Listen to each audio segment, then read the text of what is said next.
Hello, welcome to AT&T ThreatTraq for December 16th, 2014. This program provides network security highlights, discussion, and countermeasures for cyber threats. Today we're joined by Jim Clausing online. Welcome, Jim. Thanks, good to be here. It's good to have you back. We missed you last week. John Hogoboom. Here I am again. and Matt Kaiser. Welcome. Glad to have you guys here. And I'm Brian Rexroad, and let's go ahead to our next topic here, our first topic, I guess, for the day. And we don't want to get soaked. It's kind of a snowy season, not really a get soaked season. But John, tell us about in the cyber world, you can get soaked a little bit too, I guess. Yeah, so this is a campaign that's just kind of coming out this week that people are discussing. It's called the SoakSoak campaign. And it's named after the domain name, which is SoakSoak.ru, that is getting redirected to. So this is not some new technique. We've seen this technique before, but it is kind of a large-scale campaign, so it's probably good to make people aware of it. Securi, they are the first ones to report on this campaign. They did a pretty decent blog write-up. There's still some emerging information coming out today, kind of as we speak. I was reading up, so they don't have all the details yet, but we can kind of give you the high-level overview of it. The basic gist is there's a campaign going on where they've identified that there's an exploit vector in the Rev Slider plugin for WordPress. And there's an actor out there who is finding WordPress sites that have the Rev Slider plugin installed and goes and tries to exploit them. So the first thing it does is it goes and uses a local file inclusion vulnerability, which basically means that I can use a PHP script up on the web server to ask it to give me a file that's also on the web server that I should not have access to. So the first thing they grab is the wp-config.php, which gives you the configuration of your WordPress site, which might have like the SQL password and other types of passwords and database names for things like that related to the WordPress site. And then the next thing I do is they leverage another vulnerability in the RevSlider plugin to upload another malicious exploit into there, and they'll put the FilesMan backdoor, which is a pretty common backdoor. It's a web shell, basically. So we've talked about other web shells probably in the past, but C99 is another really big one. But FilesMan is basically just a web shell. It's in the path there. We have it on the slide here, and this is kind of where it gets deployed, so they can just go to that. And now they've kind of bypassed all of any kind of password protection or administrative protection. They operate under the effective user ID of whoever's running that HTTP server. All right. So then they can go through and do whatever they need in terms of administering with the FilesMan, because it gives you access to read and write files off of the web server. And they will, they're updating a file called swfobject.js, which is part of the WordPress site, so that it imports that JavaScript as part of its function. And what they're doing is they're modifying it to redirect to another website. And there's actually some code. They're just doing some analysis today, I saw, where they're kind of looking through the obfuscated code that's in there. So they take JavaScript, and we've probably shown this before on the show, where they'll compress it and pack it into things so it's not very readable unless you unpack it all. And they've noticed that there are specific code branches in that JavaScript for Firefox and for Internet Explorer 11. But they haven't gotten to the details of, well, are they exploiting something specifically there or not yet? But that's the guess here. So long story short, actors out there finding vulnerable WordPress sites with the RevSlider plugin, infecting them so that when visitors come to the website, they potentially can get infected themselves with additional malware. So it enables this drive-by exploit type of thing where if you can hit a large number of these websites, you'll get some people that are browsing those websites they'll get their PCs infected, and it's going to be a different malware infection at that point that's pushed down to the machine. But that's the idea. Do we know that that's what they're doing? We don't just yet. Okay. So they're still kind of analyzing what's going on. I didn't see any clear indication of what is being delivered to visitors who visit, other than being redirected to that SoakSoak.ru website. And there's another one too that they pointed out earlier today, which I didn't get into the slide deck, but it's another .ru one. I just can't remember what the actual URL is. In all, Google has kind of identified WordPress sites that are likely to be compromised. It's pretty easy to determine if it's well, for an outside actor, if you hit the WordPress site, it's pretty easy to see in the JavaScript that comes back that it's been compromised. Right. So Security actually has kind of a scanner tool that you can go to their website, put in your website's your URL, and it'll go check to see if it looks like you're impacted so or they're not. basically acting as a proxy for you. In a way, yeah. You just put your website domain in there. They'll go visit your website and see if it looks like it's attempting, if it's got this payload in the response traffic that comes back. Okay. So Google's, in partnering with Secure and Google, they kind of identified about 11,000 domains, which is a lot of WordPress domains. Yeah. It's about 100,000 WordPress websites. That's the guess on the total number that are being actively blacklisted by Google. So when you're on Google, you might see in your search results, this is a reported attack web page or something in the search results. And I think Firefox also integrates with that safe browsing API as well. So they'll just block it if you use Firefox. But if you have WordPress and you have RevSlider as part of that, I'm not even sure what the RevSlider plugin does. I think it's some kind of like drag and drop widget that you can use with WordPress. To kind of help facilitate, make it easier to do your blogging and whatnot. But if you have those, you would want to update RevSlider, but you'd also want to get rid of the infection, which could be tricky because they're installing multiple backdoors as a part of this. They've also got a copy of your wp-config.php, so you'd have to change your passwords potentially. Additionally, they've noticed that if you're a user and you have multiple websites, so maybe I have I've got my login on some web hosting site and I have a WordPress site, but maybe I've got a Joomla one for something else that I'm doing or another one for something else.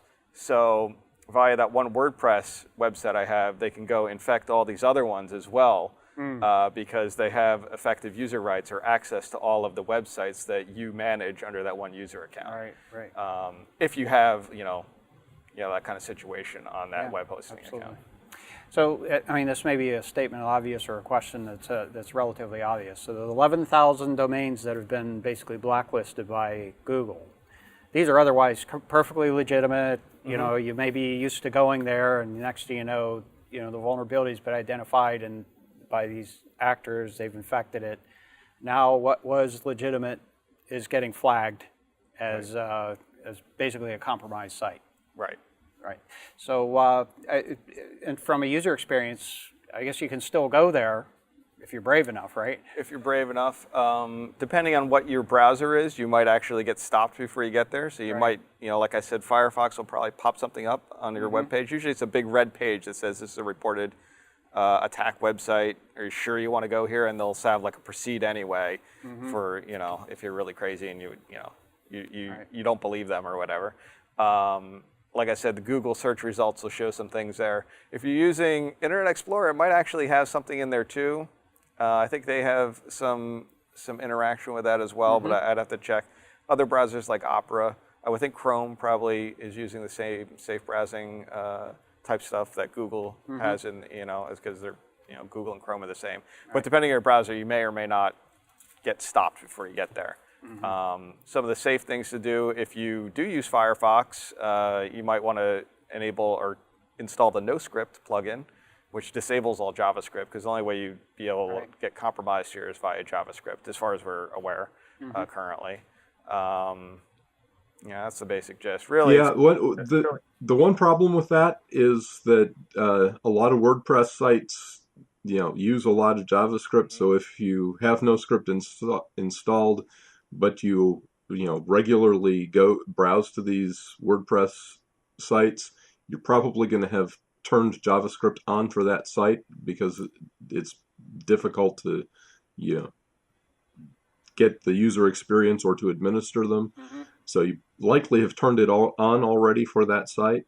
So once it gets infected, you're probably going to get infected anyway. That's a really good point. Yeah, that is a good point. So for anybody that's not familiar with darn it, I forgot. NoScript. Yeah, NoScript. NoScript. I'm a user, but not really paying attention. In any case, it basically gives you control of what scripting you allow use in your browser, and the opportunity to control which websites you are willing to allow the scripting capabilities on. So if you've whitelisted the site, it's basically as if you didn't have the NoScript on there. Right. while we're on the subject, another good tactic is use Sandboxy, which is That'd another be another. kind of shareware, freeware, although you can pay for it to get rid of the nag screen, but that's another really good option, and you can kind of leave your JavaScript on. I use Sandboxy because basically sandboxes your browser experience. It's very hard, unless they have a specific Sandboxy exploit, to get out of that sandbox, which is rare, for them to know that you're using Sandbox and try to target And there are, you. there are other products that do these Yes. kinds of things, but these happen to be ones that we have a little bit of a personal experience with, I would call it. Yep. All right, very good. Yeah, and one of the things that I would highlight here is that if you administer a WordPress site, you need to be going in there fairly regularly and checking whether there are updates for your plugins. Use the plugins through the WordPress.org plugin site, and make sure you update those on a fairly regular basis, because this has been updated for a while, but there are a lot of sites out there that didn't have it. And if you installed it through any other third-party site where it didn't show the update in your little update panel of your WordPress admin, then you got caught. Yep, absolutely. I think that's one of the very important aspects of any cloud service that you're using, that is to make sure you've taken a little time to understand what your responsibilities are from a security standpoint versus what the provider's responsibilities are from a standpoint. And it could be as simple as a username and password, but as you point out, Jim, if you're adding widgets or applications on top of that service, it becomes something that is most likely your responsibility. And sometimes even what the cloud service provider is providing may become your responsibility to some extent. So if you're just getting, basically bare metal as your service, then you will have the responsibilities for the operating system and patches associated with that. And even if you're getting just basically an operating system or a compute as a service, that operating system may not get patched until you ask them to actually do it, because they don't want to disrupt your application. So a very important aspect of any cloud service subscription is to understand what your responsibilities are and what things are going to be done, and to make sure that that stays in a secure state, or gets into a secure state in the first place, for that matter. And stays there. I was going to say, I realize this is a story about a vulnerability in a WordPress plugin, but I would actually recommend one plugin, and it's Security's own site check. I mean, I've used it on several sites before, and it's useful. It'll let you know when certain things are happening. If there's a brute force attack against your usernames, it's helpful. All right, very good. Thanks, Matt. So, Jim, let's go to you. And I guess, John, I don't know, do you describe that as the WordPress thing? Is that a worm, or is it really just they're going out and scanning and compromising those sites? I don't think, as far as I'm aware, it's not worming. Yeah, like once they compromise a machine, it's not trying to find others. It's more, as far as I know, one actor, a we small actually set don't of see actors. that many worms anymore. It's usually they're getting them under a central control botnet and then commanding them to do things that it may be a recruiting activity. And so, Jim, I'll pass it over to you here, and maybe you can tell us about some of this backdoor activity.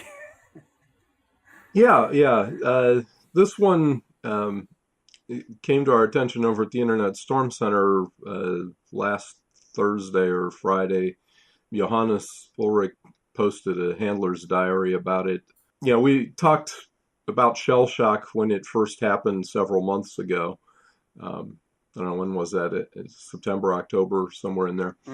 One of the things that we talked about at the time was, that it's quite possible that there are, these appliances out there that might be vulnerable, and that's what we have discovered. The reader sent in an email saying he had noticed some stuff, and Johannes did some more investigation.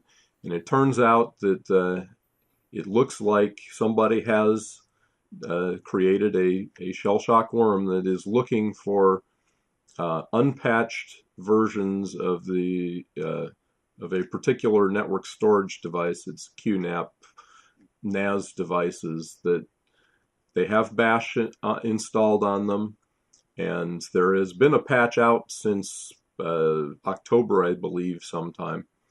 But if the administrators left them configured and unpatched, and configured to have network access, somebody out there created a worm that is going around looking for these, exploiting the particular authlogin.cgi script, setting DNS, the DNS server to one of Google's public DNS servers. The thought is perhaps they're trying to get something that's a more complete recursive DNS server, and or trying to avoid logging.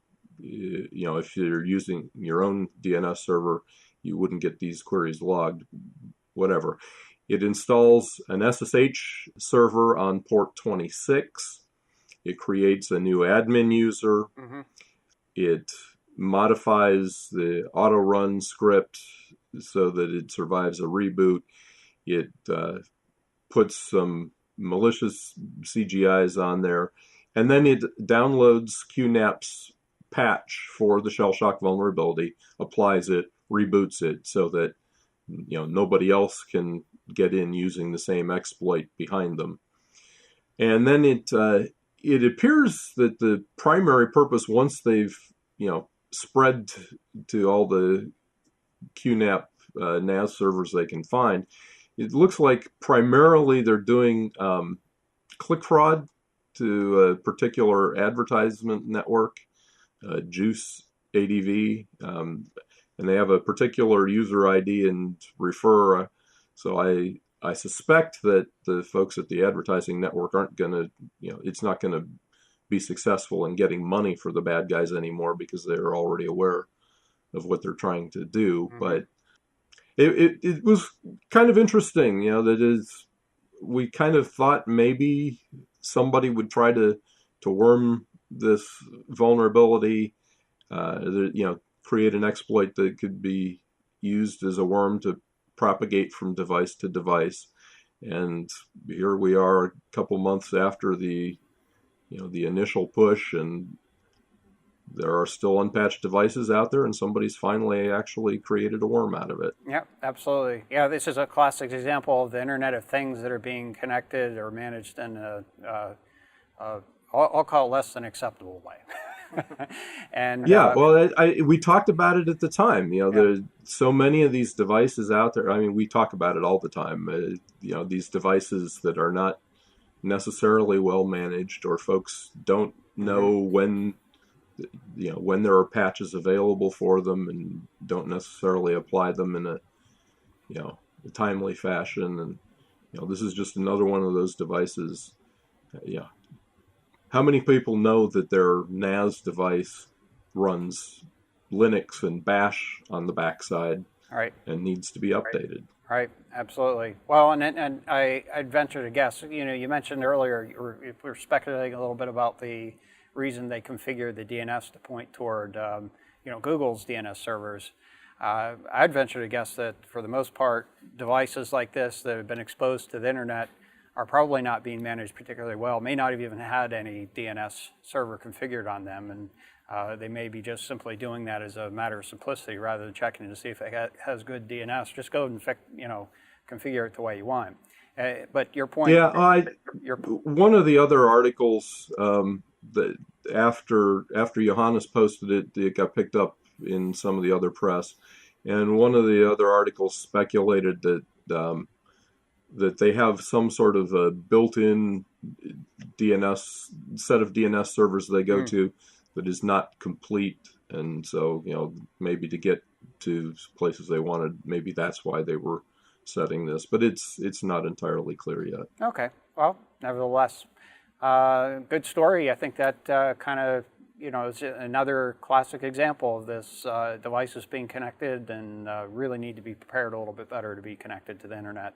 And I guess, are there really reasons that network attached storage needs to be exposed to the internet? I'm not really sure about that. Now, I guess for folks that need to try to detect this, they may not even be aware of these devices on their enterprise network. I guess that you could sort of scan on port 26. There aren't going to be too many other services there, I would expect, right? Yeah, well, that would be one way to look for SSH servers on port 26, or you can look for the particular CGI script on the web interface. several ways of looking for it. Absolutely. Yeah, because ultimately there is the potential of this. But if this really is worming, it could potentially spread into an enterprise network and have that affect an enterprise network as well. So, all right, thank you, Jim. Very good. And let's go over to Matt here. Now, I think you have a completely different slant on the security posture of devices here. I do. This is a case in where something functioned exactly as expected and, correctly in a sense, but caused a lot of heartache. A company called Hypercom, which is now part of a different company, which is Equinox, both payment processing device manufacturers. Hypercom made a device back in 2004. Using cryptographic signatures, a certificate within the device to ensure that everything was secure. December 7th of this year, these devices all simultaneously refused to boot up after they'd been power cycled. Now, what appears happens here is Hypercom had put in a certificate to expire in 10 years. And this is typically a very good practice. I mean, you want your certificates to be able to expire after a certain amount of time so that someone can't use them, hijack them at some point in the future. It sort of limits the amount of abuse that's possible in a case where they get stolen. Yeah. But in this case, it seems that no one at Hypercom, or in this case Equinox, which had purchased Hypercom, knew about this impending failure. And so as a result, a number of retailers that were using these devices, power cycled their devices on December 7th, and they were out of business, completely out of commission. That hurts. It's their own little version of Pearl Harbor. Especially this time of year, huh? Right, December 7th. Yeah, unfortunate choice of date, absolutely. Unfortunate, yeah. It seems that Equinox is trying to get people up to date again, hopefully, and help them install a new certificate. An interesting fact that was in this article, and this is from Krebs on Security, is that at least one of the models in this case is actually no longer permitted to be used in the US because of the PCI requirements. There's some aspect of it that's no longer legit. So it seems like potentially doesn't meet the PCI requirement. Okay. Some of these devices should really be taken out of commission.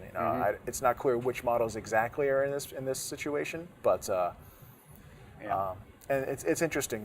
One of the affected vendors who was using the devices mentioned that at some point this business division moved from Hypercom to Equinox to over to Verifone, which some people are probably familiar with, and back and forth. And I think it's the churn, it's that non-continuity between the people involved that probably led to the fact that somewhere along the line they forgot that this was an impending problem. Right. I don't even know where to start on this one. I guess the oversight was, this kind of gets me on a little bit of a tangent here, that, at root, I've been working in security for a long time, but at root, I'm really sort of a systems engineer. And it's been kind of my opinion for a long time that requirements documents are really not something that somebody creates to create a system. It's something that somebody creates because of mistakes that have been made in the past.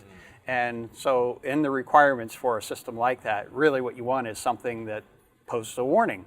It says, in the next 90 days, your certificate's going to expire, you better do something about it.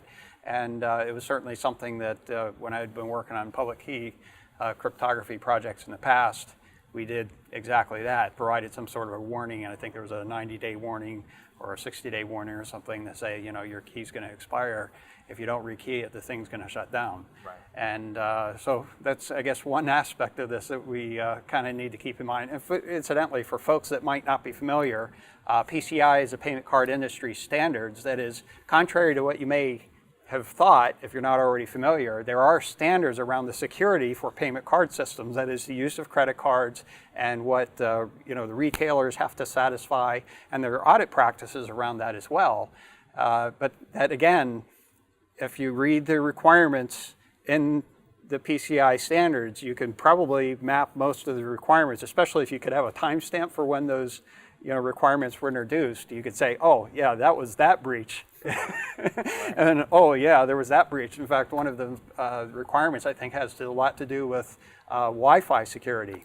And if you remember back, one of the biggest breaches, examples that took place about TJ Maxx, had to do with accessibility of the Wi-Fi environment and the point of sale systems being a part of that Wi-Fi network and being able to basically bill for the data. Yep. So, and in any case, if you ever get a chance to look at a requirements document or standards, it's actually kind of interesting to go through and see if you can figure out where those requirements fundamentally came from, because usually it has to do with some perhaps not so good experience associated with those systems.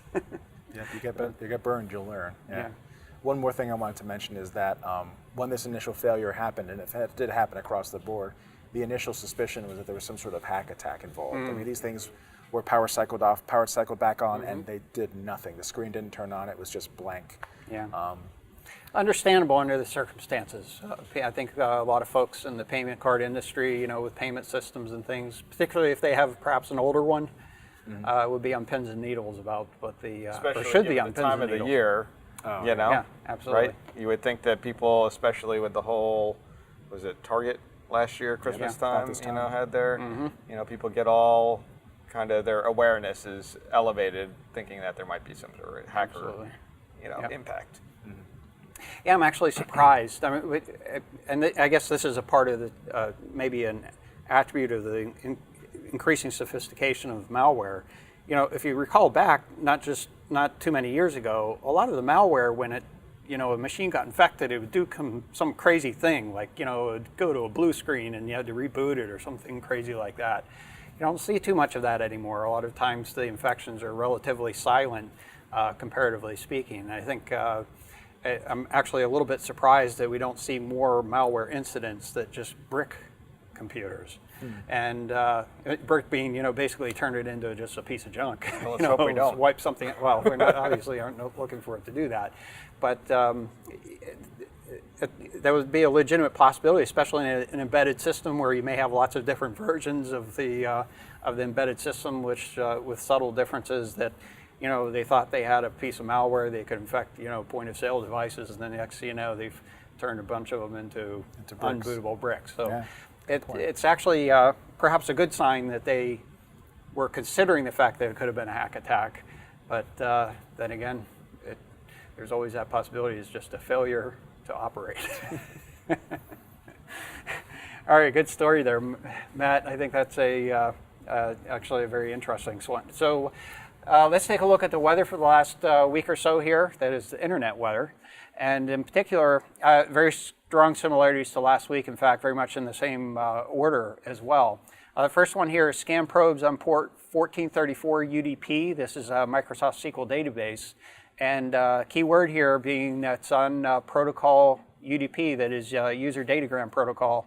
In this particular case, what we're seeing is continued probing activity on that port. In addition to that probing activity, I want to point out a specific thing that we did not talk about last week, and this is a relatively new development. You can see here where the number of packets in the probing activity relative to the number of probes has diverged. That is generally, if we look back in time here, there's a very close correlation between the number of packets and the number of probes. What we're seeing here is a strong diversion from that. And that's really a very strong suggestion that it's something other than probing activity. And sure enough, what we're seeing here is that port 1434 UDP is being used in distributed reflective denial of service attacks. That is, they're scanning out, looking for databases that have this port exposed to the internet, and then reflecting attacks off of those using a spoof source address in the packet, and then having that response go to the target of attack. So if you see this probing activity against your database, it may not, in fact, be, particularly if you see lots of probes from the same source address, it's most likely that database is being used to facilitate an attack. It could have an impact on the performance of the system. I'm really not even sure that there is a significant amplification effect associated with this, but it does provide some opportunity for the attackers to hide a little bit more, and then, obviously they have some motivation to hide where the attack is actually coming from. I guess the other thing I'll point out here is the size of the attacks that we're seeing so far are relatively small, but that is not unusual in the early phases of using new ports for attacks of this type, and we have not seen this port used in this type of attack in the past, but because it's UDP, and is not basically requiring an acknowledged connection, it does facilitate performing this sort of reflective attack. So we'll have to see if there are if this increases over time or if it's sort of a passing phase. Next item here is scan probes on port 7001 TCP. Again, we reported on this last week. Just a little bit of a different flavor in reporting at this time. I'm looking at 60 days worth of data here, and you can see that it's been fairly regular activity, and it turns out that this specific IP address, there's a single address from China that's doing a lot of this probing activity. It is also probing on a number of other ports, 110, 1433, 1521, 1723, 3128, 3306, 7001 as we noted, and 8081. So this basically equates to email, databases, proxies, and I guess 1723, if I remember correctly, is associated with a multimedia protocol. Yeah, H.323 or something. H323, yes, Yeah. I think that's exactly right. So, and as I said, fairly consistent activity since about mid-November, and basically attributable to one source that's doing that activity.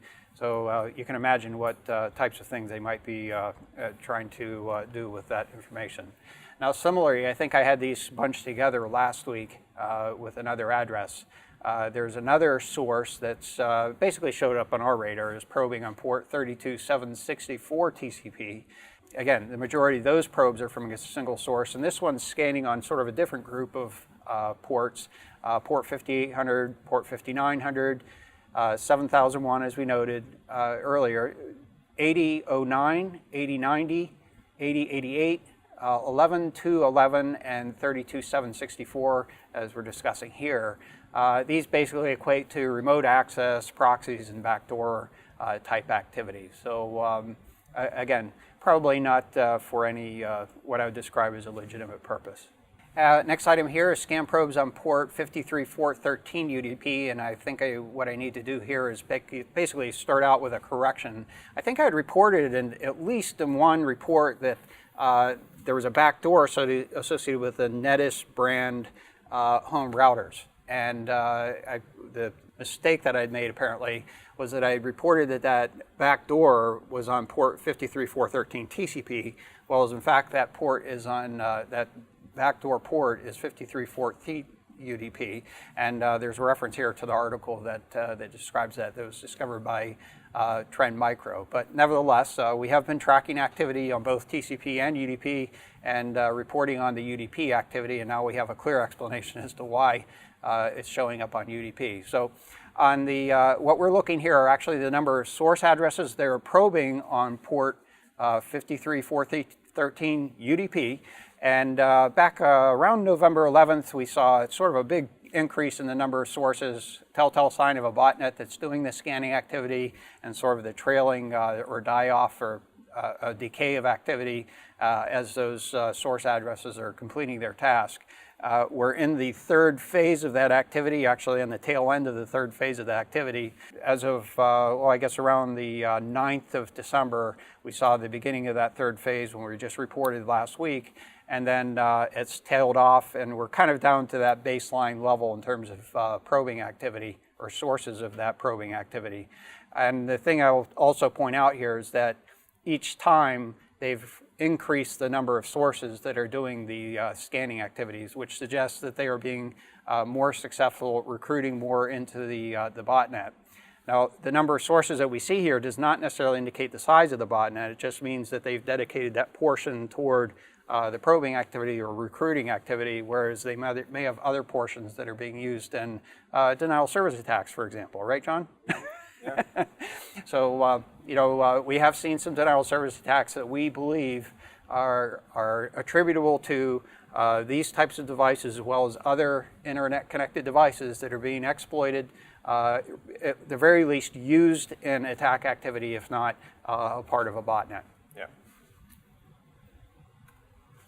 And just to give you, this is the exact same graph that I showed last week, just for another reference, the distribution of the sources associated with that, sort of that peak point in the third phase. And these devices, they are Chinese-made device. They seem to be much more popular in China and Asia-Pacific region, Europe, not as much in the United States, but they certainly are available domestically as well. Looking at the top 10 most probed ports, port 135 is at the top of the list. We reported on this last week and have had a number of discussions about it, so I won't repeat that today, but if you're interested in an explanation on the top item on the list, go ahead and refer to last week's program. Next on the list is port 8080 TCP, looking for open proxies for a variety of apparent reasons to anonymize activity or perhaps even to gain access to systems. Followed by port 22 and port 23, oftentimes brute force password guessing, trying to get access to the command line on systems that are exposed to the internet, oftentimes associated with internet connected devices that have telnet service exposed, and you may not have even known about it. Sometimes it's not even documented. Yeah, there's a lot of home routers that, for whatever reason, they got telnet listening and open and exposed to the internet. Yeah, Especially a lot of these in devices, countries other than the U.S. too. I don't know why, but a lot of these devices they're using they're being developed on basically an embedded processor system emulation platform, and that's the base configuration, and they get it out the door without doing the proper security lockdown associated with those devices. So, odd as this may seem, even for consumers, we kind of need to get into this mode where you're actually scanning your own network to see what vulnerabilities might exist. yeah. Next item is port 53 UDP, oftentimes looking for DNS servers that can be used in open DNS resolvers, that is, could be used in reflection attacks. Followed by port 80 TCP and 443 TCP, looking for those web servers, port 445, and then port 1433 TCP. Now this is a little different than the 1434 TCP or UDP that we were discussing earlier, but again, looking for Microsoft SQL database servers that might be exposed to the internet, and could possibly have that UDP port exposed as well. Looking at the most sources doing the probing, at the top of the list in terms of actual services, port 23 TCP, we talked about these Internet of Things. I noticed that not too long ago actually there was a significant amount, in fact I probably should have included it as a graph here, but really a significant number of sources doing scanning activity on port 23 TCP. It's actually tailed off a little bit since this chart was growing. Otherwise, I think it would have been at the top of the list. Followed by port 445 TCP, that's configure infections, port 6881, which is associated with BitTorrent and other P2P activity, as well as 27015, I think that's associated with some gaming activity, and then some icmp ports here. Then followed by 3389 TCP, which is a remote desktop protocol. We hadn't looked at that one for a little while, so I decided to take a little closer look at it. We're looking at the last 180 days of activity here, and this is looking at the number of sources that are doing the probing on this port. And as you can see, back in July timeframe, we saw an increase, clearly botnet activity, where we went from roughly 1,000 up to a little over 2,000 sources doing the scanning activity on this port. That eventually dropped off, and then we've seen sort of an upward trend since then. So it appears that there may be some recruiting activity that's going on, another little sort of bump in activity, and then another jump up. It's actually similar in size to what we saw back in July. This was actually around mid-November that we saw this, and it's stayed pretty stable since then, if not a little bit of a subtle increase. So the general trend here for port 3389 is that we're seeing more and more sources probing on this port over time, and it did bump up a couple of slots in our ranking. So something you may want to pay attention to.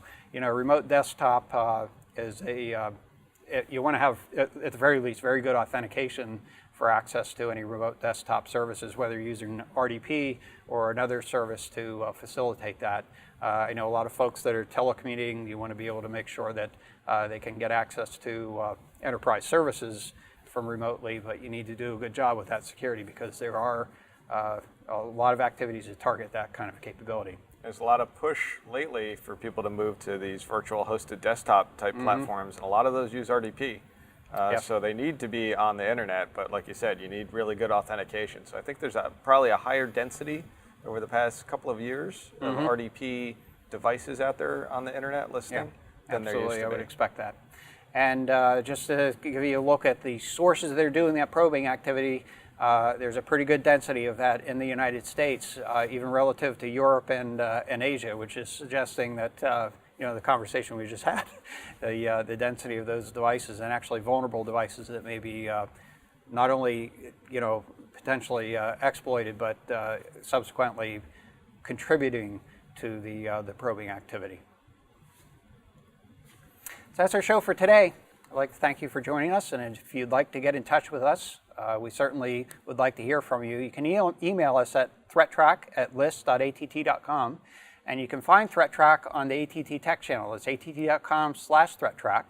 It's on YouTube as well as on iTunes if you prefer that path. You can follow us on Twitter. Our handle is @ATT Security. I'd like to thank you, Jim.